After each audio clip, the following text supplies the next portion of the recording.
Hello everyone and welcome back to the channel. For today's video, I am going to teach you on how you can make your files on Dropbox online only. So, without further ado, let's begin. The first thing that we need to do is to log in to our Dropbox account, and from the home page, we're going to click on our profile right here on the very top right, and then we're going to go on Settings. And then we're going to scroll down until we arrive at the option that says Online Only Files on Mac.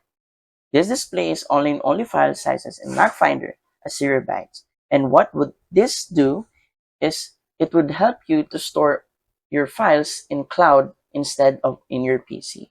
So we're going to click on, and then we're going to click on Update. And that's it. So if you find this video helpful, please don't forget to click like, share, and subscribe to the channel for more helpful video tutorials. See you in the next video. Bye!